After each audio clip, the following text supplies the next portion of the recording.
Hey everyone, it's Jonna, the Preppy Crafty Girl. I'm here for a Thrifty Thursday haul, and oh my goodness, I went crazy in the children's book section of this new thrift store that I found about a half hour away.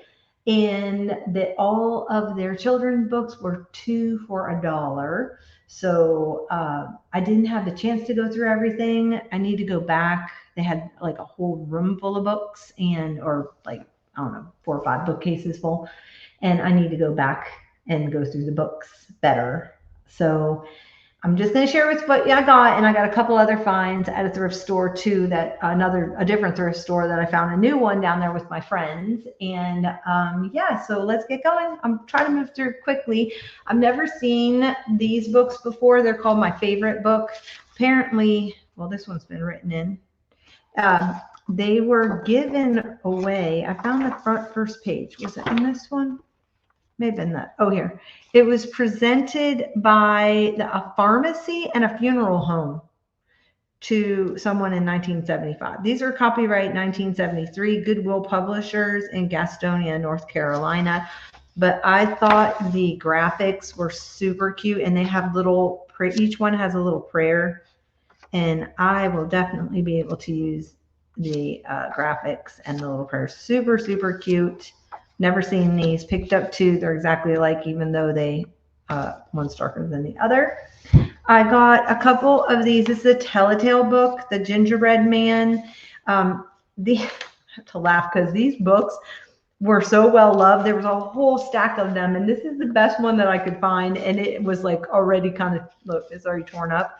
But it had such cute graphics in it. So retro. I had to get it. Look at the horse with the polka dots. Come on. This was so cute.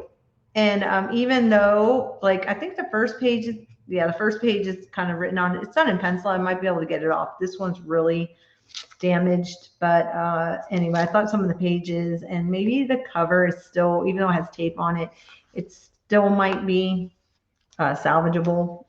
I don't know. Anyway, I don't know what year this is from. Interesting, because this was a Walt Disney production. But it doesn't have does it have the year? Oh, it is 1964. Did I already say that was 64? Or those were 64? Anyway, yeah, got that one. Got the Winnie the Pooh one, Little Golden. This is the first Little Golden book. And I'm doing the Winnie the Pooh series. I'm going to do a journal. I may end up making 2, and maybe making a kit or something like that with all the fun Winnie the Pooh stuff I found. My Little Golden Book word book. I haven't had this one. It's from 1968, originally from 63. First of all, come on, The Pail and the Shovel. I had to get it because I used to live in Florida. I moved away from Florida. But anyway, there's some fun little pictures of different things. Hey, look, if Meg is watching from Chasing Retro, an umbrella. They are following me everywhere. I'm telling you, Rain Ephemera has been everywhere. But look at this coat. To fussy cut that out and make that a journaling spot would be super cute. So, of course, it's crazy because they're put across like the middle of the page. So, I don't know, because that would mean half of it's going to be on another page. But some of these, like this, the brush would be cute, fussy cut out, the scissors, the teacup. So there's some things in here that are really cute that I'll pull out. It's time for story hour. This one is called, I guess it doesn't have that's what it's called. All right. So it was a discard book from the Washington County Library in Greenville. So anyway, but I thought it's all ink drawings. So look, very 1970s, that 1970s, what do they call that, where it's just done with little hashes? I think they fill it in like that. So, but I thought that they were really cool. The illustrations were really neat. They'd be fun to like watercolor in. So I thought they would make a fun journaling spot. Yeah, so anyway, that's fun. This is from 1964. Also, I hit the 1964 lot, I guess. Yep. So that is that one. I got, of course, vintage sheets whenever I can pick them up. This one is in pristine condition. And oh my goodness, I just love it. I am just loving the yellow flowers and it's like a salmon color. It's really cool. So got that. And I got this for my vintage camper because Zippy is this color right here, this turquoisey aqua color. And I thought this would be super cute to use. It actually was I thought it was handmade when I bought it, but it's actually a manufactured one. So I thought that was kind of neat. And it is a round, which I'm thinking this is bad, may cut it up and use it for her curtains. I need new curtains in my camper. So just saying, we'll see. It may not.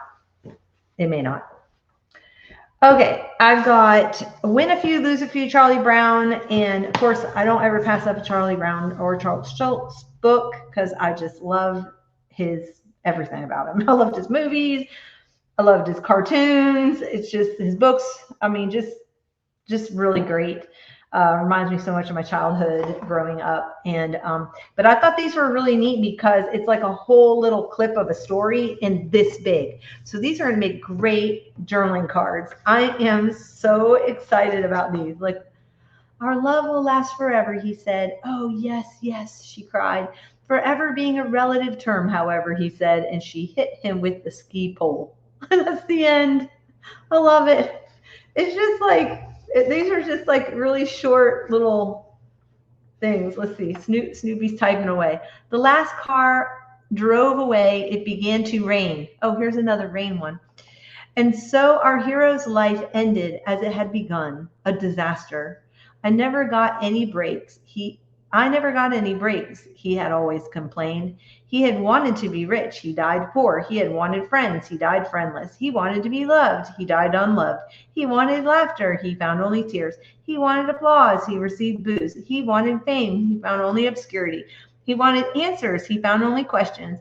And then he said, I'm having a really hard time ending this. Oh, poor little Woodstock fell out of his little nest. Super cute. Anyway, I can't wait to read this. So this will go into my collection. Look at this is cute right here, this little illustration. They are notes and they're little paw prints. Come on. Too cute. All right, next one is Charlie Brown's Super Book of Things to Do and Collect. And I'm sorry for the autofocus on my camera. Apparently, every time I come in and out of this program that I used to stream from, it changes my camera setting. I didn't realize it, but now I'm realizing it, so I apologize. So hopefully you will not be getting dizzy, and I will try to fix that problem shortly. But I get free ephemera in this one. Yes, always a good thing.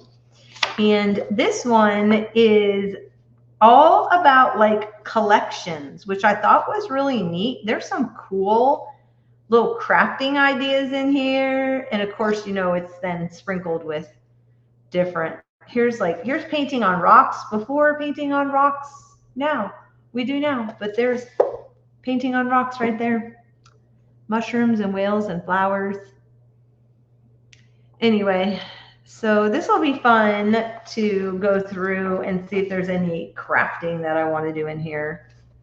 Oh, look at all the little finger puppets. Oh, it's cute.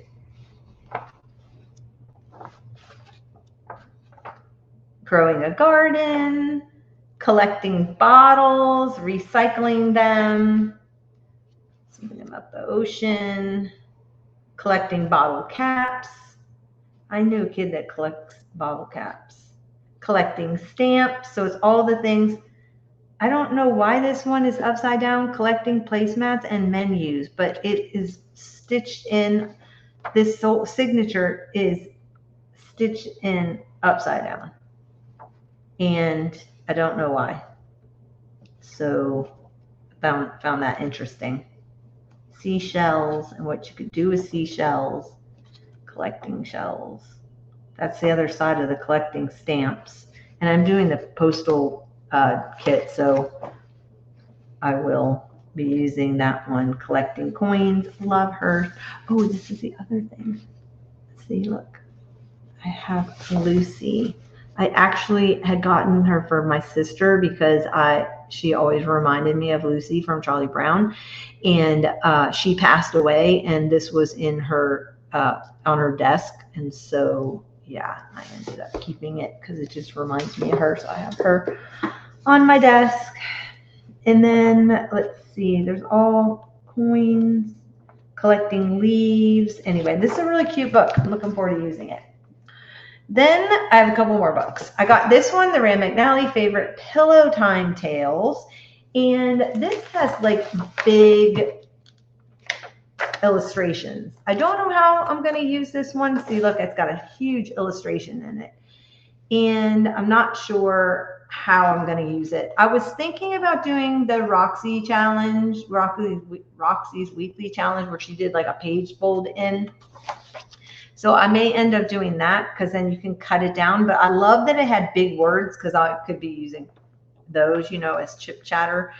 And so anyway, that'll be fun to use. And the illustrations are super cute in here.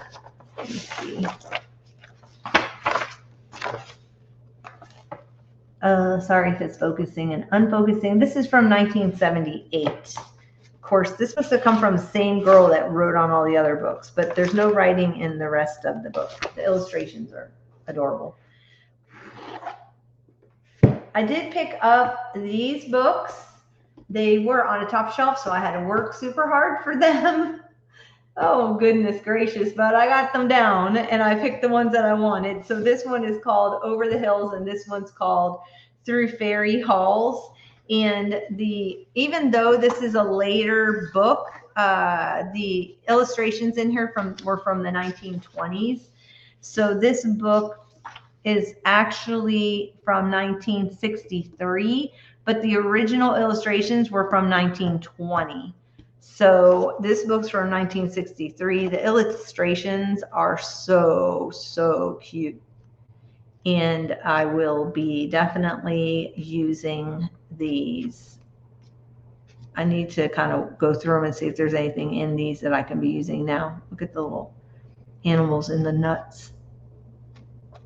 Anyway, so there's some black and white ones, but then there are also colored ones. So I got that one, and then this one, Over the Hills. I tried to get ones that had good, so other ones were like mainly, what do you call it?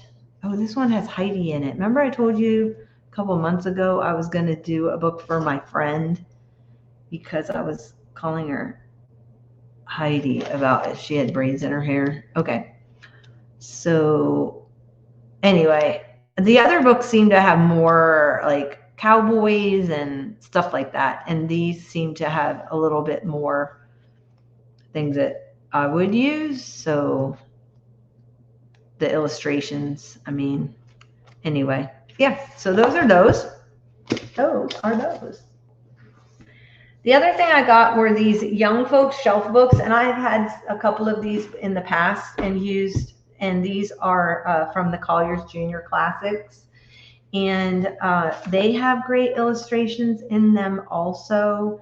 They are more not as colorful, they're just two-toned, but in here they also have real pictures and just different illustrations. So like here, that's like a real photo.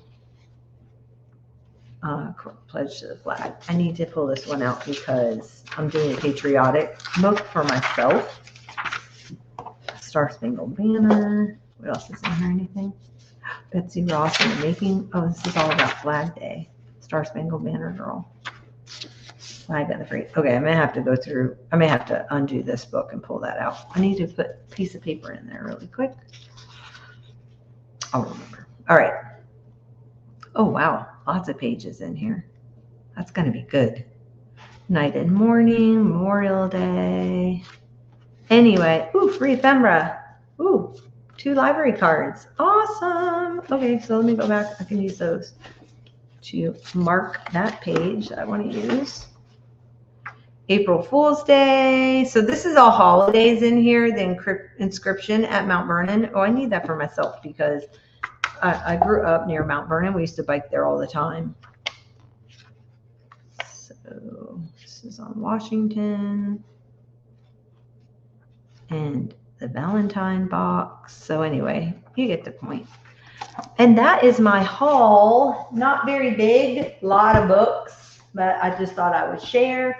And I hope you guys have a great weekend, and I hope you get some crafting done. I know I will. I will be back for a couple of crafting segments. I am going to make some ephemera, and I'm going to do Roxy's challenge. And I just put up some digitals, so that those will be shown in my video. So I will talk to you soon. See you guys later. Thanks for watching. Bye-bye.